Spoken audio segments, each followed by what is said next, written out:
எல்லாரும் அப்படியே கொஞ்ச நேரம் ஆண்டவரை சோதரிங்க.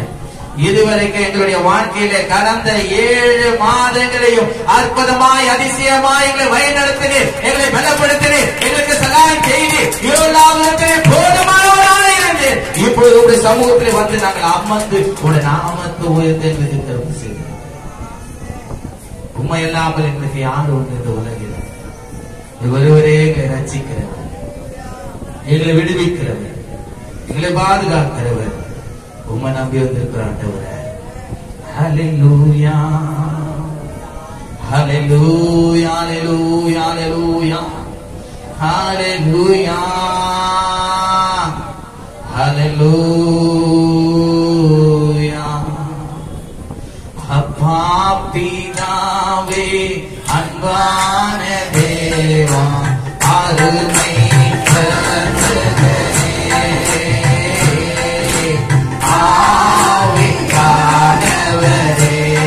எல்லாரும் சேர்ந்து பாடலாமா?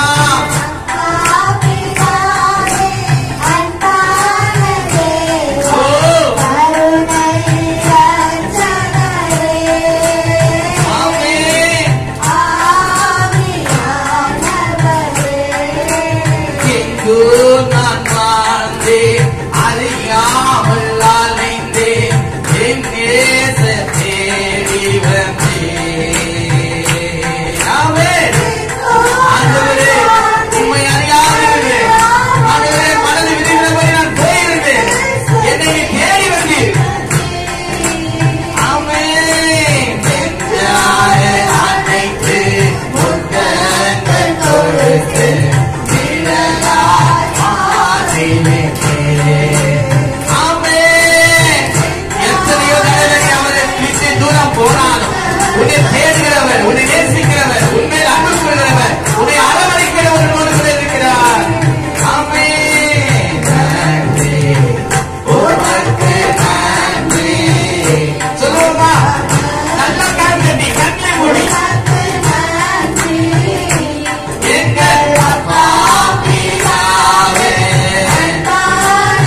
நல்லா கருந்தே. ஹalleluya. நான் வெட்கப்பட்டு போக மாட்டேன், நான் தலை குனிந்து போக மாட்டேன். என் நேசர் என்னை அரவணைக்கிறவர், என்னை ஆண்டவர் அன்பு வருகிறவர், என்னை ஆண்டவர் தன்னுடைய கரத்திலே வைத்து தாங்கி ஏந்தி தப்புவித்து எல்லா தீமைக்கும் என்னை ரசித்து இதுவரைக்கும் என்னுடைய நினைவாயிருக்கிற கர்த்தரை நான் தாவரமாய் கொண்டிருக்கிறேன். அவரே அடைக்கலம், அவரே பேரகம், அவரே துரியம், அவரே பாதுகாப்பு.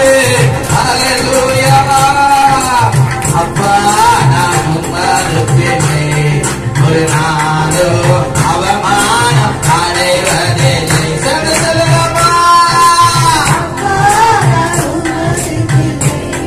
ஒரு நாளோ அவமானம் அடைவதில்லை.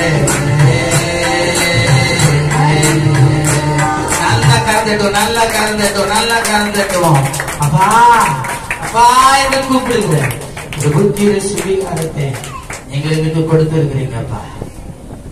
நாங்க வைக்கப்பட்டு போக மாட்டோம், தலை குனிந்து போக மாட்டோம்.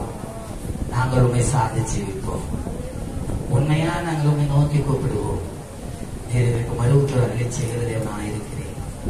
எங்களை எந்த சூழ்நிலையிலோ எங்களை விட்டு விலகவே மாட்டேன். எங்கள் மேல் நினைவாயிருக்கிற கர்த்தரை ஆண்டவரே நாங்கள் தாவரமாக்கி கொண்டிருக்கிறோம். எங்களுக்காக யாவையும் அவர் செய்து படைப்பார். எங்களுக்கு தேவை என்று அறிந்து எங்களுக்கு அவர் வாய்க்க செய்வார். நான் வெட்கப்பட்டு போக மாட்டேன். அவர் என்னோடு கூட இருப்பார். உலகத்தின் முடிவு மறைந்தும் இருப்பார். அவர் என்னை கைவிட மாட்டார். அவர் ஏனென்றால் அவர் என் மேல் பிரியமா இருக்கிறார்.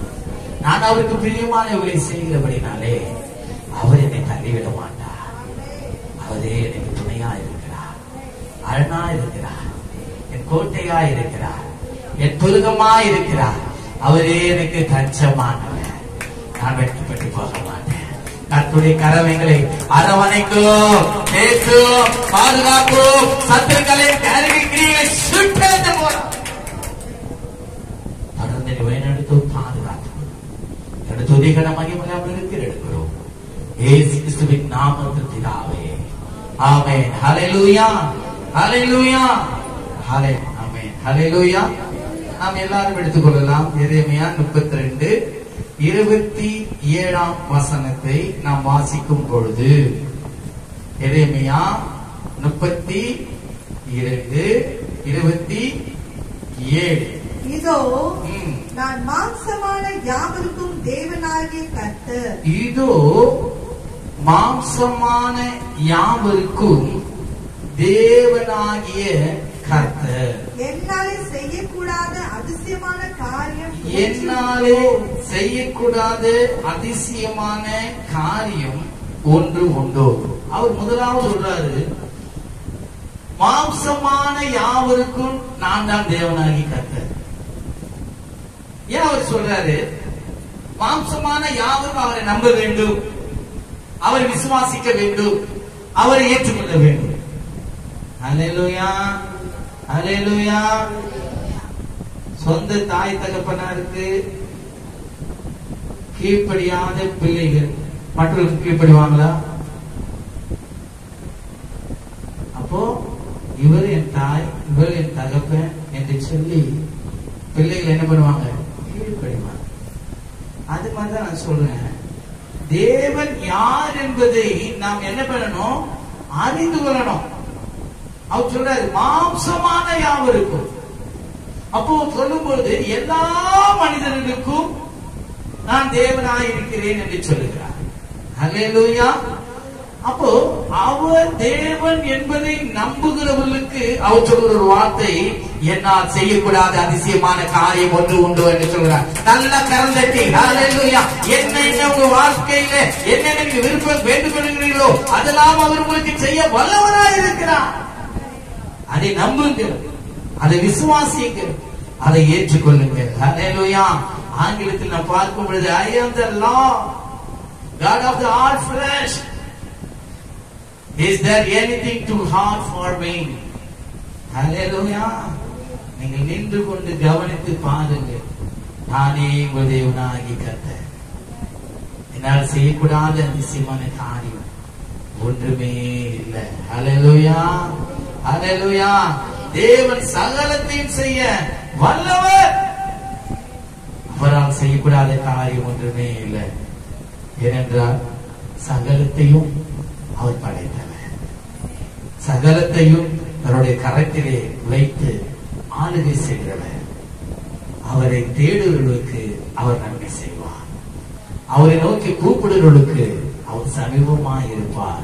அவருடைய தேவைகள் என்னதென்று அறிந்து அவர்களுக்கு அவர் உதவி செய்வார். அல்லேலூயா. பார்க்கணும், ஆண்டவரே மாம்சமான யாருக்கும் தேவனாக எனக்கும் தேவனாக இருக்கிறேன். ஆண்டவரே என்னுடைய வாழ்க்கையில நீங்க நன்மை செய்யுங்கப்பா, என் குடும்பத்தில நன்மை செய்யுங்கப்பா, என்னுடைய வேலை செய்ய கையிட்டு செய்யும் எல்லா வேலைகளிலும் எனக்கு நன்மை செய்யுங்கப்பா. நீரே என்னை ஆளுகை செய்கிறவர், நீரே என்னை வழிநடத்துகிறவர், நீரே என்னை வெள்ளப்படுத்துகிறவர், நீரே என்னை தைரியப்படுத்துகிறவர் என்பதை நாம் தேவனிடத்திலே நம்மை ஒப்புவிக்க வேண்டும். அப்பொழுதுதான் அவர் இறங்கி நமக்கு உதவி செய்ய வந்தவராக இருப்பார். நல்ல கரந்த ஞானநாமத்தை உயர்த்துவோமா? ஹல்லேலூயா, ஹல்லேலூயா. இந்த எரேமியா இதை அறிந்ததினால்தான் அவன் சொல்லுகிறான். 17 to 19 வசனங்களை நாம் வாசிக்கும் பொழுது அதே 32ஆம் அதிகாரம் எரேமியா 17 to 19 வசனங்களை நாம் வாசிக்கும் பொழுது முக்கியமான காரியத்தை மாத்திரம் உங்களுக்கு முன்பாக நான் வைக்கிறேன், கவனிங்கள். அவன் சொல்லுகிறான், இந்த 19ஆம் வசனத்திலே 17ஆம் வசனம் கடைசி பகுதியில பார்க்கும் பொழுது உம்மால் செய்யக்கூடாத காரியம் ஒன்றும் இல்லை, உம்மால் செய்யக்கூடாத அதிசயமான காரியம் ஒன்றுமே இல்லை. 18ஆம் வசனத்தின் கடைசி பகுதியில் சொல்கிறான், நீதியும் நியாயமும் செய்கிற சேனைகளின் கர்த்தர் நீர், மகத்துவத்தையும் வல்லமையையும் உடையவர் நீர். ஹல்லேலூயா. நல்லா நம்ம ஆண்டவரை ருசி பார்க்கணும், யாருன்னு பார்க்கணும். எரேமியா சொல்றான், ஆண்டவரே உம்மால் செய்யக்கூடாத காரியம் ஒன்றுமே இல்லப்பா, நீ நீதியும் நியாயத்தை செய்கிறவர். நம்ம செய்கிற ஒவ்வொரு கிரியைகளின் படிதான் நமக்கு பலன் உண்டாகும். நல்லா கவனிங்க, நம்ம என்ன பண்றோமோ நமக்கு பிள்ளைகளுக்கு நம்ம கர்த்தரை ஒழுங்கா தேடணும், நம்ம பிள்ளைங்க நல்லா இருப்பாங்க. பிள்ளைகளுடைய ஆசீர்வாதத்தை தடுக்கிறது யாரு? பெற்றோர்கள் தான். அல்லேலூயா. அந்த 18ஆம் வசனத்தை பாத்தீங்கன்னா 1000 தலைமுறைகளுக்கும் கிருபை செய்கிறவர். அவர் என்ன பண்ணுவாரா? 1000 தலைமுறைகளுக்கு கிருபை செய்கிறவர் தான். ஆனாலும் அவர் கீழே சொல்றாரு, பிதாக்களுடைய அக்கிரமத்தை அவர்களுடைய பின்னடியார் பிள்ளைகளுடைய மடியில சரிக்கட்டு உருமாயே சேனைகள் கர்த்தர். அல்லேலூயா. பயம் வேணும், ஆண்டவர் மேல பயம் வேணும். ஐயோ நம்ம செய்யற தப்பு நம்முடைய பிள்ளைகளுக்கு ஒரு நாள் என்ன பண்ணக்கூடாது, வரக்கூடாது. அப்படி பயந்தாலே நாம் தேவனுக்கு பயந்து நடக்கிறவர்களாக காணப்படுவோம், நாம் ஆஸ்வதிக்கப்படுவோம், நம்முடைய பிள்ளைகள் ஆஸ்வதிக்கப்படும். 128வது சங்கீதத்தின்படி கர்த்தருக்கு பயந்து அவர் வழிகளில் நடக்கிறவன் எவனோ அவன் பாக்கியமா. அவன் மனைவியான் வீட்டவர்களை கணித்திருந்த திராட்சை கொடி இருப்பான். பிள்ளைகள் பந்தியை சுற்றிலும் ஒரே மாதிரி கட்டுகளை போல அவன் பிள்ளைகளுடைய வாழ்வை காண்பான். அவைகளிலே சமாதானம் இருக்கும். உங்க வீட்டுல குடும்ப பிள்ளைகளுடைய வாழ்க்கையில சமாதானம் இல்லையா? அதுக்கு யார் காரணம்? நீதான் காரணம், பெற்றோர்கள் தான் காரணம். அல்லேலூயா. கணவன் மனைவிக்குள்ள அன்பு இருக்கணும், அவங்க ஒருமனப்பட்டுள்ளார். பிள்ளைகள் முத்தியில எல்லாவற்றையும் நன்மையானதை செய்யணும், நன்மையானதை பேசணும். ஏனென்றால் பிள்ளைகள் அவங்க என்ன பண்ணுவாங்க, எல்லாவற்றையும் கவனிப்பாங்க. நான் வைக்க விட்டு சொல்றேன், சில நேரத்துல நான் என் மனைவியை சண்டை போடுறப்போ என் பிள்ளைங்க வந்து என்கிட்ட சொல்லும், ஏன்பா விட்டுருப்பா, ஏன்பா தொடர்ந்து சண்டை போட்டு இருக்கிறீங்க, விட்டுருப்பா அந்த காரியத்தை பாருங்க. அல்லேலூயா. பிள்ளைகள் வந்து நமக்கு என்ன பண்ணக்கூடாது, புத்தி சொல்றவர்களா இருக்கக்கூடாது. நாம் பிள்ளைகளை நடத்த வேண்டிய வழியில நடத்தணும். முதிர் வயதிலும் அதை என்ன பண்ண மாட்டாங்க, அவங்க விட மாட்டாங்க. அநேக பிள்ளைங்களை இப்ப அது மாதிரி விட்டதுனாலதான் ஊதாரியா போய் சுத்துறாங்க. சொத்துக்காக தன் தாய் தகப்பனாரியா என்ன பண்றாங்க, போட்டு போட்டுறாங்க. அல்லேலூயா. கடந்த நாட்கள் நீங்க பாத்தீங்க பார்க்கவே தெரியல, ஒரு தகப்பனார அப்படியே எல்லாரும் பாக்குறாங்க, ஒரு கடையில் நின்று மண்ணெண்ணெயை ஊத்தி கொடுக்குறான். ஏன்னா நிலத்தின் மேல ஆசை. அல்லேலூயா. தகப்பன் மேல எழுதி வைக்கலன்னு சொல்லி கவனிங்க. அந்த பிள்ளைய நம்ம நடத்த வேண்டியது வழியில நடத்தணும்னா அந்த பிள்ளைக்கு தகப்பன் மேல ஒரு பயம் உண்டாயிருக்கும், பிள்ளையின் மேல பயம் உண்டாயிருக்கும். எல்லாவற்றை காட்டிலும் அன்பு அந்த பிள்ளைக்கு இருந்திருக்கும். அல்லேலூயா. அதனால இப்பவே நான் சொல்றேன், வேத வசனங்களினால் என்னுடைய பிள்ளைகளை என்ன பண்ணுங்க, நீங்க வழிநடத்துங்க. அந்த வேத வசனம் உங்களை பிள்ளைகளை ஒரு நாள் வெட்கப்படுத்தாது, உங்களை அழிவின் பாதையில இருக்கும் உங்களை கொண்டு போகவே விடாது. அல்லேலூயா. அந்த பிள்ளைகளை நிமித்தம் நீங்க அவமானப்பட மாட்டீங்க. அல்லேலூயா. யோசித்து சொல்றேன், அந்த வாலிப பிராயத்தில் தேவனுடைய நன்மையை நான் பெற்றுக்கொள்ளும்படியா இவை எல்லாத்தையும் நான் என்ன பண்ணுவேன், சீப்போ சொல்லிட்டு ஓடுவேன் சொல்லிட்டு ஓடுறான். அவனுக்கு எதிராக எல்லாமே சாதகமா இருந்தது.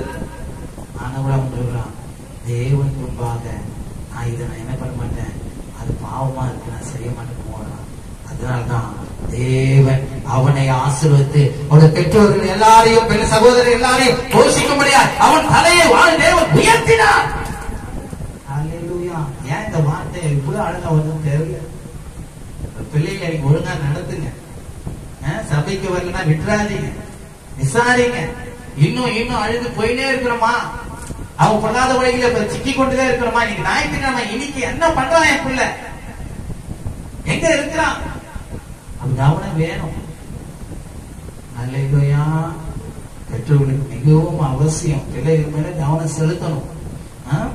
அடுத்தது அவர் 19ஆம் வசனம் சொல்றாரு, யோசனையிலே அவர் பெரியவர், செயலிலே வல்லவர், அவனவனுக்கு அவனுடைய வழிக்கு தக்கதாகவும் அவனுடைய கிரியைக்கு பலனுக்கு தக்கதாகவும் அளிக்கும்படி உம்முடைய கண்கள் அவருடைய கண்கள் அவரை நோக்கி கொண்டிருக்கிறது.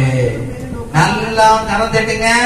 எல்லா மனுஷனுக்கும் தேவனானவர், எல்லா மனுஷனுடைய கிரியைகளின் பலன் அளிக்கிறவர். அவர் எல்லா மனுஷரையும் அவர் கண்ணோக்கமாயிருக்கிறார். அல்லேலூயா. ஜாக்கிரதையா இருக்கணும். இதோ நான் மாம்சமான யாவருக்கும் தேவனாகி கர்த்தர், என்ன செய்யக்கூடாத அதிசயமான காரியம் ஒன்று உண்டு. தேவனை எந்த விதத்துல அவருக்கு நாம் முக்கியத்துவம் கொடுக்கிறோமோ அவ்வளவு தேவனுடைய நன்மையை நாம் சொந்தத்துக் கொள்ளுவோம், தேவனுடைய நன்மை சொந்தத்துக் கொள்வோம். அதுல மாற்றமே இல்லை. அல்லேலூயா. அது மாத்திரமல்ல, நாம் தொடர்ந்து நாம் பார்க்கும் பொழுது நன்றா கவனிங்க, ஆண்டவர் நம்ம அவரை நம்பும் போது நம்மை சத்துருக்களுக்கு அவர் ஒரு நாள் என்ன பண்ண மாட்டாரா, ஒப்பு கொடுக்க மாட்டாராம். அங்க சொல்லப்பட்ட வார்த்தையில் அங்கதான் ஒரு நாள் சத்துரு என்ன பண்ண மாட்டான், நம்மளை தொடக்கூடாது.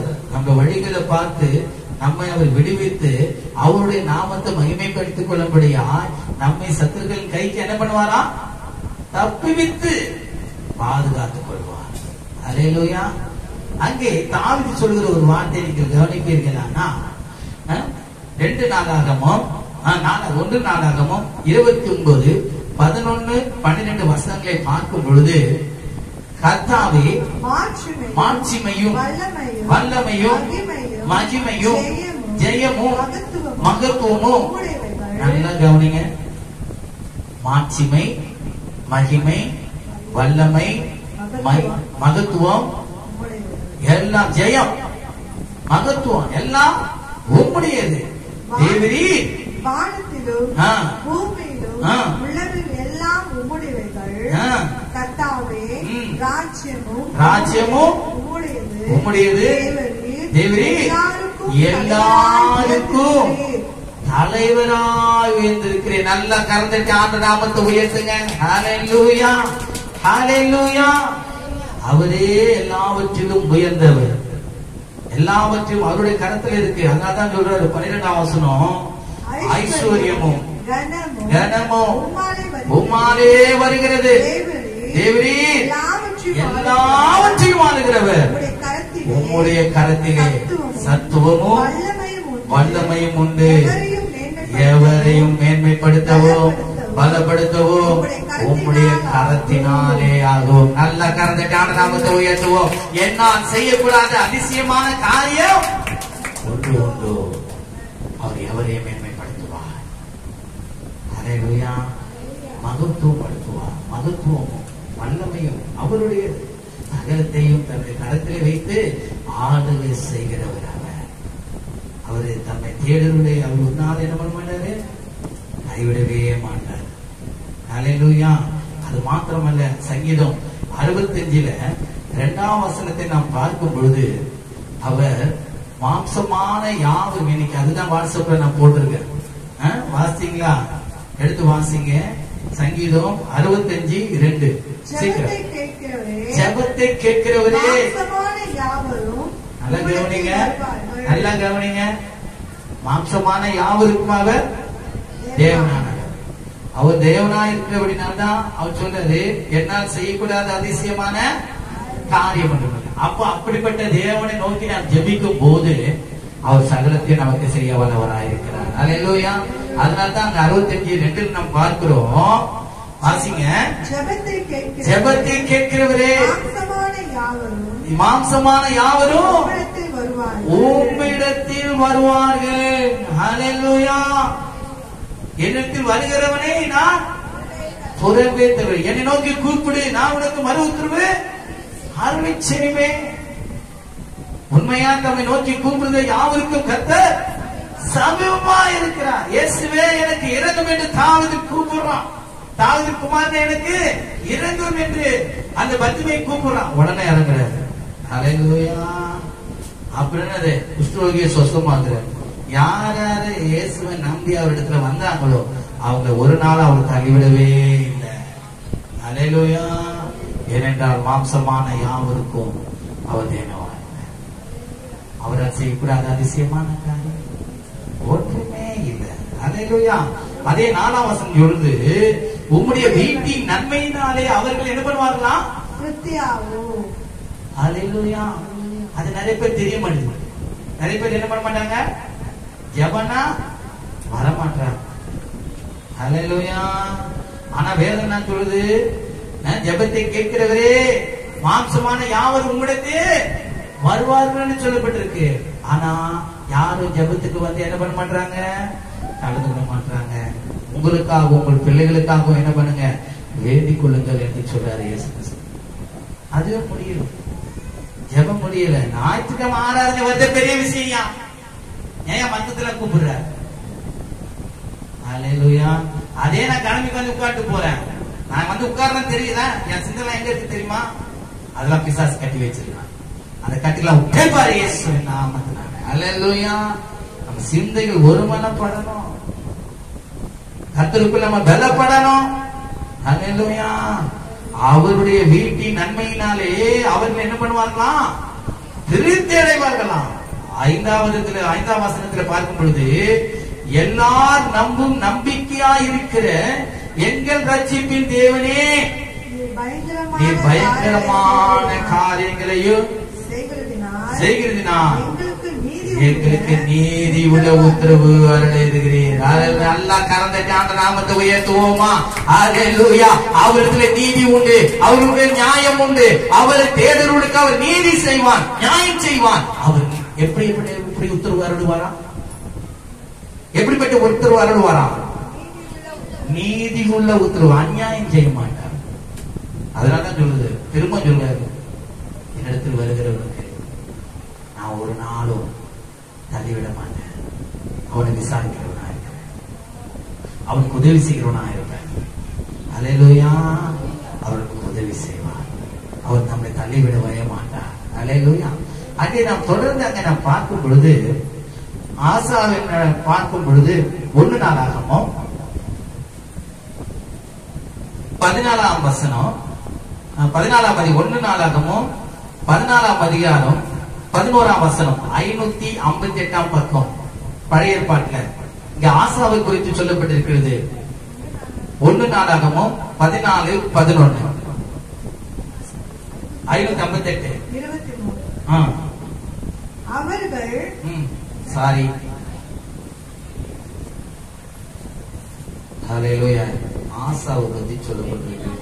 2 நாளாகமா 2 நாளாகமம் 11. ஓகே, 558ஆம் பக்கம் கரெக்டா நம்ம சொன்ன. ஆனா 2 நாளாகமம். ஓகேங்களா. ஆசா தன் தேவனாகி கர்த்தரை நோக்கி கூப்பிட்டு கர்த்தாவே பலம் உள்ளவனாகிலும். நல்லா கவனிங்க, தாவீது சொல்றாரு, ஜெபத்தை கேட்கிறவரே மாம்சமான யாவரும் உம்மிடத்துல வருவார்கள், சகலமும் நீ செய்ய வல்லவராயிருக்கிறீர், உங்களுடைய வீட்டின் நன்மையினாலே அவர்களை திருப்தியாக்குவீர், உம்மை நம்புகிறவர்களே நம் நம்பிக்கையா இருக்கிறவர்களுக்கு நீ நீதியான உத்தரவு அருளுவீர் என்பதை தாவீது அறிந்தான். இங்கே ஆசா எப்படி அறிந்திருக்கிறான் என்று பார்க்கும் பொழுது, ஆசா தன் தேவனாகிய கர்த்தரை நோக்கி கூப்பிட்டு கர்த்தாவே பலன் உள்ளவனாகிலும். எப்படி? பலன் உள்ளவனாகிலும் பலனற்றவனாகிலும் உதவி செய்கிறது உமக்கு லேசான காரியம். ஹல்லேலூயா, ஹல்லேலூயா. ஐயோ, இவ்வளவு பலவீனனா இருக்கு, எனக்கு யாரு உதவி செய்வான்னு நினைக்காதீங்க. அவர் உங்களுக்கு உதவி செய்ய வல்லவராக இருக்கிறார். ஹல்லேலூயா. பலம் உள்ளவர்களை பார்க்கிலும் பலவீனனுக்கு அவர் இறங்குகிறவராக இருக்கிறார், இறங்கி வந்து உதவி செய்ய வல்லவராக இருக்கிறார். ஹல்லேலூயா. நான் தேவன் என்பதை அவர் தமக்கு வெளிப்படுத்துகிறார், மற்றவர்களுக்கு வெளிப்படுத்துகிறவராக இருக்கிறார். ஹல்லேலூயா.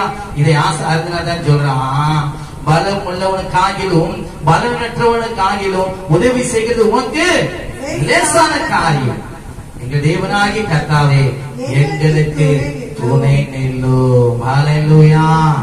அவர் நமக்கு துணை செய்கிற தேவன். இதை ஆசா அறிந்தான், அதனால்தான் தேவனை நோக்கி அவன் கூப்பிட்டான். அது மாத்திரமல்ல, இன்னும் நாம் பார்க்கும் பொழுது எபிரேயர் 7ஆம் அதிகாரம் புதிய ஏற்பாட்டில் 303ஆம் பக்கம். இங்க பாருங்க, இயேசு கிறிஸ்துவ எவ்வளவு அழகா அவர் விளக்கியிருக்காரு பாருங்க. 7ஆம் அதிகாரம் எபிரேயர் 7:25.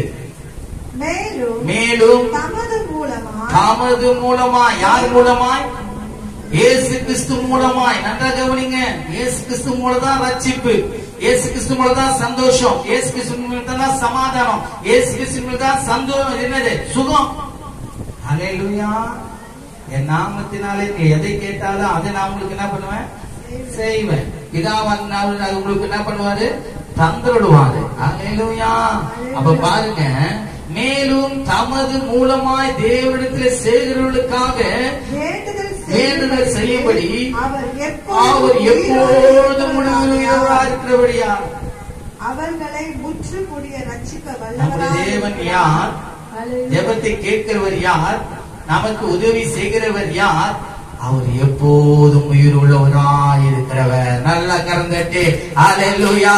மரித்தேன் நான் காலங்களில் உயிரோடு கூட இருக்கிறேன் என்று சொல்லுகிறவர் சொல்லுகிறார், நான் உயிர் உள்ளவனாயிருக்கிறேன்.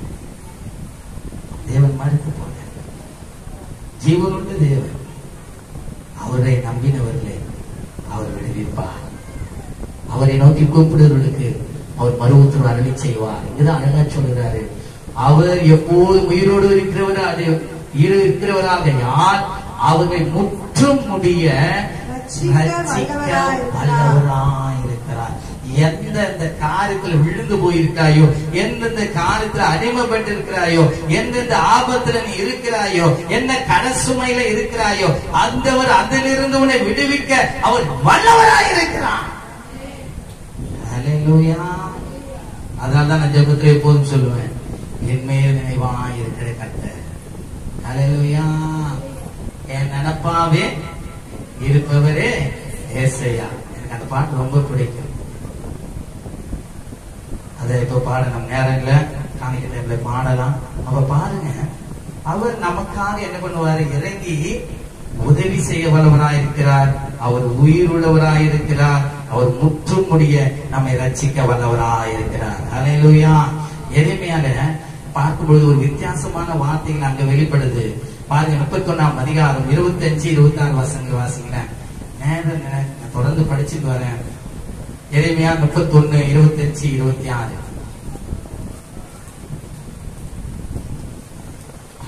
நான் விடாய்த்த ஆத்துமாவை சம்பூர்ணமடைய பண்ணி, நான் விடாய்த்த ஆத்துமாவை சம்பூர்ணமடைய பண்ணி தோய்ந்த ஆத்துமாவையும் நிரப்புவேன். ஹல்லேலூயா.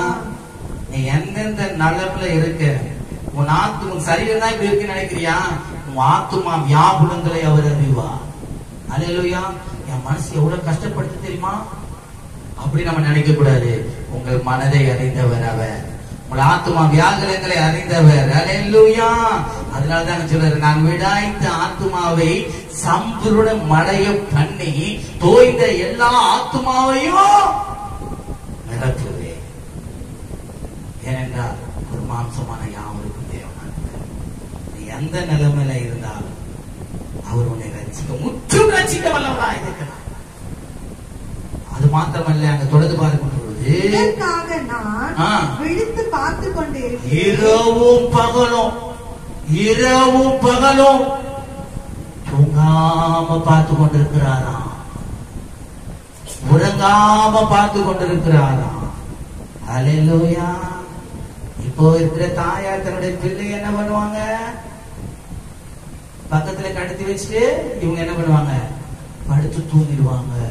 எறும்பு கடிச்சு பிள்ளை அழுதாதான் எழுந்திருப்பாங்க. அல்லேலூயா. ஆனா நம்முடைய தேவன் எப்படிப்பட்டவர் தெரியுமா? உயிருள்ளவராய் இரவும் பகலும் உங்கள் மேல் கண்ணோக்கமா இருக்கிறார். உங்கள் ஆத்துமாவுக்கு வேண்டிய காரியங்களை அவர் செய்ய வல்லவராய் இருக்கிறார். அவர் ஒரு நாள் உங்களுக்கு அவர் தூரமானவர் அல்ல. இதோ இஸ்ரவேலை காக்கிறவர், அவர் உறங்குவதும் இல்லை, தூங்குவதும் இல்லை. உங்கள் ஆத்துமாக்களை ஆற்றத்தக்கதாய், தேற்றத்தக்கதாய், போஷிக்கத்தக்கதாய் இரவும் பகலும் அவர் விழித்துக் கொண்டு எதிர்பார்த்துக் கொண்டிருக்கிறார்.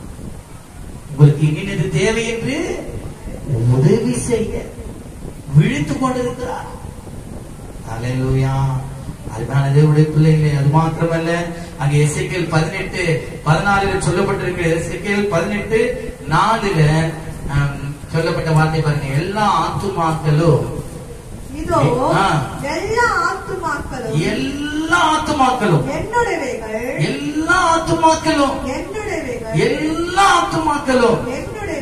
என்னுடையவைகள். தகப்பனின் ஆத்துமா எப்படியோ அப்படியே மகனின் ஆத்துமாவும் என்னுடையது. பாவம் செய்கிற ஆத்துமா சாகும். அல்லேலூயா. நான் சொல்றேன், எல்லா ஆத்துமாவையும் அவர் விசாரிக்கிறவர். நல்லா கவனிங்க. இப்போ நீங்க சபைக்கு வந்திருக்கீங்க. உங்களுடைய ஆத்துமாக்கள் எல்லாம் உத்தரவாதி யாரு? மேடையில் நிக்கிறேன் நான். ஒரு பிள்ளைங்க தவறி போனா யாரு? மேடையில் இருக்கிறேன் நான். ஒரே வார்த்தை சொல்லுவா. இந்த வார்த்தைகள் இது உங்களுக்கு கடைசியா வருது.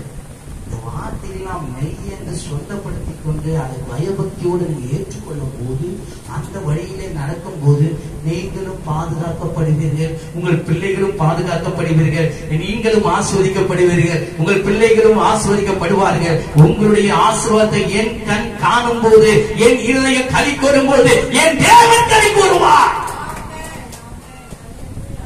சில காரியத்தை விட்டு நீங்க பின்வாங்கி போதும், எதிர்த்து பேசும் போதும் என் ஆத்துமா கலங்கும்.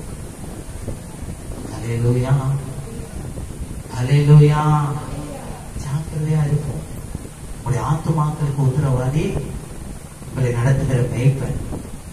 அல்லேலூயா. அதனால எசேக்கியேல் நல்லா சொல்றாரு, அப்படியா அந்த அந்த ஆடுகளுடைய நிலைமைகளை அறிந்து நடத்துகிறவன் தான் மேய்ப்பன். ஓகேவா? அவன் எந்த நிலைமையில அந்த ஆத்மா இருக்கோ அந்த ஆத்மாவை ஆற்றி தேற்றணும்.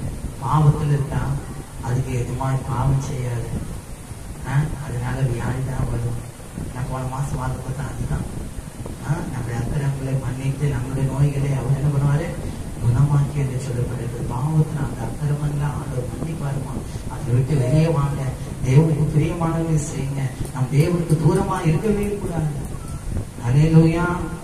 அல்லேலூயா. அதனாலதான் ஆண்டவர் நமக்காக என்ன பண்ணாரா? வேண்டுதல் செய்கிறவரா இருக்கிறார். அங்கே எரேமியால பார்க்கிறோம், இரவும் பகலும் நமக்காக உதவி செய்ய எதிர்பார்த்து கொண்டிருக்கிற அந்த ஆத்துமாக்களுக்கு உதவி செய்ய அவர் எதிர்பார்த்து கொண்டிருக்கிறார், விழித்துக் கொண்டிருக்கிறார். அல்லேலூயா. அங்கே பார்க்கிறோம், எபிரேயர்ல அவர் உயிர் உள்ளவராகவே இருக்கிறார். உங்கள் வேண்டுதலுக்கு பதில் செய்ய அவர் மரித்து போய் அல்லங்க, அவர் உயிரோடு இருக்கிறார். ஹல்லேலூயா. அது மாத்திரமல்ல, அங்கே நாம் தொடர்ந்து அங்கே நாம் வாசிக்கும் பொழுது அதே எபிரேயர் 7:26 பாருங்க. 7:26 சீரம் 7:25-26 தேர்ந்து படிங்களேன். 303 பக்கம் பழைய ஏற்பாட்டுல. புதிய ஏற்பாட்டுல 25-26. மேலும் தமது மூலமாய் தேவனிடத்தில் சேருவர்களுக்காக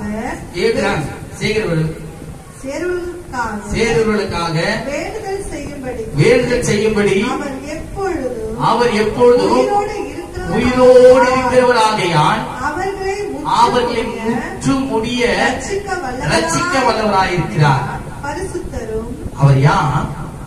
பரிசுத்தரும் குற்றமற்றவரும் மாசில்லாதவரும் பாவிகளுக்கு விலகினவரும் வானங்களிலும் உயர்ந்தோருமாய் இருக்கிற இவ்விதமான பிரதான ஆசாரியரே நமக்கு ஏற்றவராய்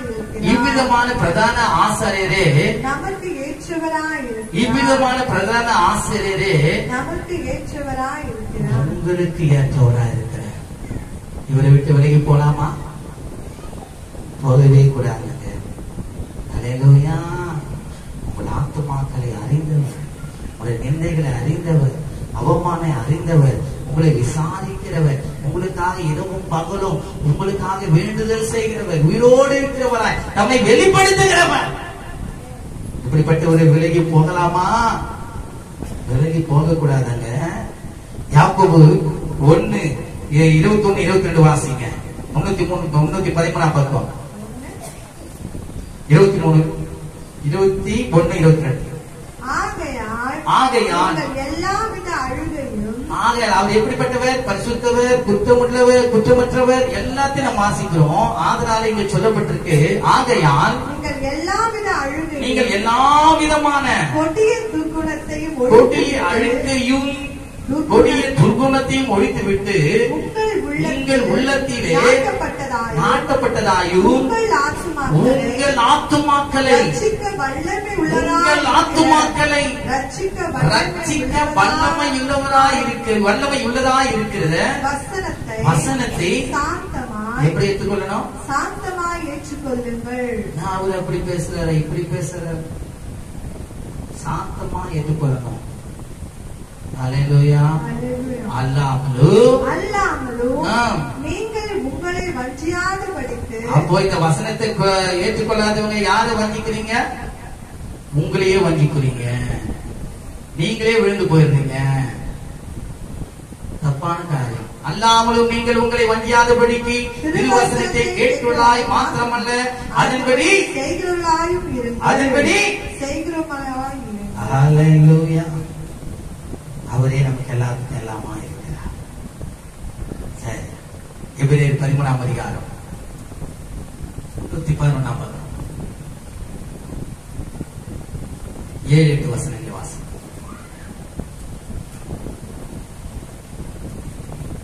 தேவ வசனத்தை உங்களுக்கு போதித்து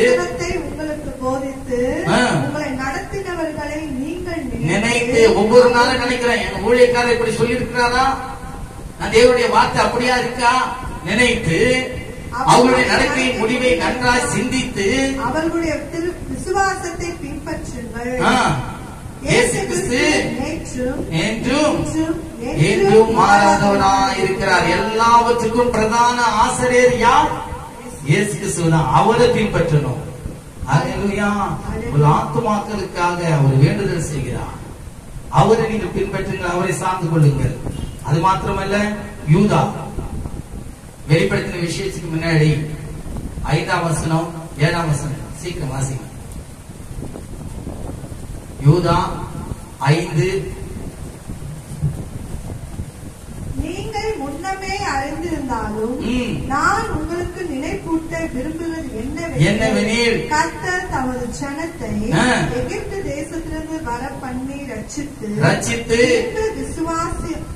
விசுவாசியாதவர்களை அழித்தார்.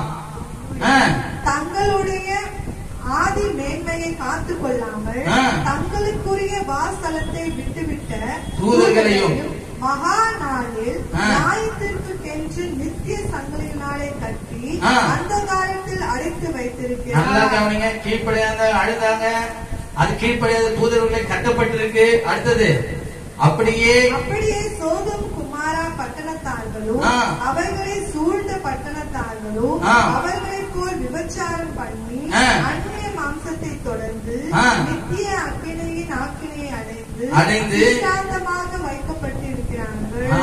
ஹல்லேலூயா. நல்லா கவனிங்க. இது தேவனுடைய வசனம். இதெல்லாம் முன்வைக்கப்பட்டிருக்கிறது. இப்படி கீழ்ப்படியாதவர்கள் தங்களை என்ன பண்ணாங்க? அழித்து கொண்டார்கள். தேச வரவ வசனத்துக்கு என்ன பண்ணணும்? கீழ்ப்படியணும். அதன்படி நடக்கிறவர்களாய் காணப்படணும். அது மாத்திரமல்ல, 10ஆம் வசனத்திலிருந்து அங்க பார்க்கும் பொழுது இவர்கள் தங்களுக்கு தெரியாதவைகளை தூஷிக்கிறார்கள். புத்தி இல்லாத மிருகங்களை போல சுவாபத்தின்படி தங்களுக்கு தெரிந்திருக்கலாமே தங்களை கெடுத்துக் கொள்கிறார்கள். வசனத்தை ஏற்றுக்கொண்டு அதன்படி நடக்காதவர்கள் தங்களையே என்ன பண்றாங்களாம்? கெடுத்துக் கொள்கிறார்கள். அதிலே பாருங்க, 13-14 படிங்க. தங்கள் அவமானங்களை நுரை தள்ளுகிற அமளியான கடலைகளும் தங்கள் அவமானங்களை நுரை தள்ளி அவ என்ன பண்றா? அமளியான கடலைகளையும் நல்லா கவனிங்க. அழுக்க தள்ளுது, திரும்ப என்ன பண்ணுது? அழுக்க சேர்த்துக் கொள்ளுது. இதெல்லாம் தேவனுடைய வார்த்தை உங்களுக்கு எச்சரிப்பை உண்டாக்குறது. தேவன் மாம்சமான யாவருக்கும் தேவனானவர் தான். அவரால் செய்யப்படாத அதிசயமான காரியம் ஒன்றும் இல்லை. ஆனாலும் அவரை நாம் பின்பற்றுவர்கள் அவரை போல நாம் இருக்க வேண்டும். தேவனுடைய வசனத்துக்கு நாம் கீழ்ப்படிய வேண்டும். தேவனுடைய வசனத்துக்கு மாறி நடக்க கூடாது. இங்க பாருங்க, எவ்வளவு அழகா சொல்றாரு பாருங்க. தங்கள் அவமானங்களை நுரை தள்ளுகிற அமளியான கடல் அலைகளும் மாற்ற தப்பி அலைகிற இவர்களுக்காக காவல்களே வைக்கப்பட்டிருக்கிறது. ஹல்லேலூயா. அதிலிருந்து நம்மை விடுவிக்கிறவர் தான் இயேசு கிறிஸ்து. நான் திரும்ப மார்க்க தப்பி போன நட்சத்திரங்களை போல நான் இருக்கக்கூடாது. தேவனுடைய வார்த்தையை நான் அசட்ட பண்ணக்கூடாது. தேவனுக்குரியவைகளை நான் அறிந்து பயந்து நடந்துள்ளதாய் காணப்பட வேண்டும். என் ஆத்மாக்காக வேண்டுதல் செய்கிறவர் இரவும் பகலும் எனக்காக விழித்து எதிர்பார்த்து கொண்டிருக்கிறவர். விழுந்து போக விட மாட்டார். தேவனுடைய வார்த்தையை ஒரு நாள் அசட்ட பண்ண மாட்டார். வேத வசனங்கள் எல்லாம் பரிசுத்த ஆவியானவராலே தேவ மனுஷனை கொண்டு எழுதப்பட்டது. அதை சொல்ற, வானம் பூமி ஒழிந்து போகும், என் வார்த்தையை ஒரு நாளும் ஒழிந்து போகாது என்று சொல்றேன். தான வேலையில ஆண்டுடன் ஒப்பு கொடுங்க. பா, நான் ஆண்டவரே இனி அது தப்பி திரிகிற நட்சத்திரம் போல அல்ல ஆண்டவரே. தன் அவமானத்தை நுரைய போல அது தள்ளி விட்டு திரும்ப அதை நான் ஆண்டவரே அது திரும்ப நான் சேர்த்துக் கொள்வனா இருக்கக்கூடாது ஆண்டவரே. ஆண்டவரே, நான் ஆண்டவரே ஒரு பிரியமா இந்த பூமியில ஜீவனம் பண்ணணும். எனக்கு உதவி செய்யப்பா. ஏனென்றால் மாம்சமான யாவருக்கும் நீரே தேவனாகி கர்த்தர் ஆண்டவரே. உமால் செய்யக்கூடாத அதிசயமான காரியம் ஒன்றுமே இல்லை. எங்கள் ஆத்துமாக்களுடைய நிலைமைகளை அறிந்து எங்களுக்கு உதவி செய்கிறவர். அதற்காக இரவும் பகலும் எங்களுக்காக விழித்துக் கொண்டு மாத்திரமல்ல, எங்களுக்காக வேண்டுதல் செய்கிறவராய் உயிருள்ளவராய் பிரதான ஆசாரியராய் ஆண்டவரே இருக்கிறபடினாலே நாங்கள் உமக்கு நன்றி செலுத்துகிறோம். நீர் பரிசுத்தர், நீர் குற்றமற்றவர். நாங்களும் உண்மை பின்பற்றவர்களாய் மாற எங்களுக்கு உதவி செய்யுங்க. நாங்கள் திரும்ப திரும்ப அந்த நாய் கட்டினதை திரும்ப ஆண்டவரை தின்னது போல நாங்கள் தின்னக்கூடாது ஆண்டவரே. பாவத்தில் விழுந்து போகக்கூடாது ஆண்டவரே. அதிலிருந்து நாங்கள் அங்கே விடுவிக்கப்பட எங்களுக்கு உதவி செய்யுங்க. நாங்கள் உங்களுடையவர்கள், நீர் என்னுடையவர் ஆண்டவரே. நாங்கள் விசுவாசிக்கிறோம். இந்த வார்த்தையின்படி நடக்க எங்களை ஒப்பு கொடுக்கிறோம். நீரே எங்களை மகிமைப்படும். இயேசு கிறிஸ்துவின் நாமத்தில் பிதாவே, ஆமென். ஹல்லேலூயா, ஹல்லேலூயா, ஹல்லேலூயா.